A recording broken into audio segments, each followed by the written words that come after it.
மாப்பிள்ளைகளா, Sunday ஒரு நாள் தான் மீன் பிடிக்கிறதுக்காக வெளியே போகிறோம். அந்த சண்டேவும் மீன் மாட்டலைன்னா எவ்வளோ கடுப்பாக இருக்கும் தெரியுமா? இன்றைக்கி நானும் என் மாப்பிள்ளையும் கிட்டத்தட்ட ஒரு 3 மணி நேரமாக அடிக்கிறோம்.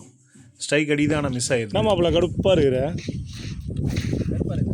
கடுப்பாக இருக்கிறேன்னு மீன் அடிக்கல.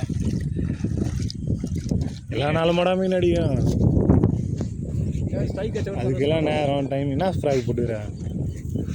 ஸ்ட்ரைக் வச்ச கூட சந்தோஷமா இருக்கும். ஸ்ட்ரைக் கூட அடிக்கலையா? என்ன ஃப்ராக் போட்டான்?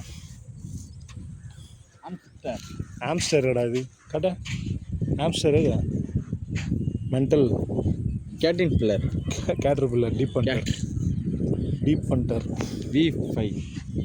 என்ன புள்ள? ஐயோ தலையில் மட்டும் தெரியாம பட்டுச்சு.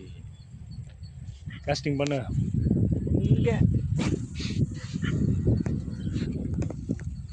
வாமாப்பில் மீனும் மாட்டில் வாடா வீட்டுக்கு கிளம்பலாலும் கிளம்ப மாட்டேன்றான். கிட்டத்தட்ட 3 மணி நேரம் ஆச்சு. கை வலிச்சது தான் பாக்கி. இருந்தாலும் காஸ்டிங் பண்ணிக்கிட்டே இருக்கான். மீன் பிடிக்கிறதுல அவ்வளோ இன்ட்ரெஸ்ட் அவனுக்கு. தேங்க்யூ ஃபார் வாட்சிங்.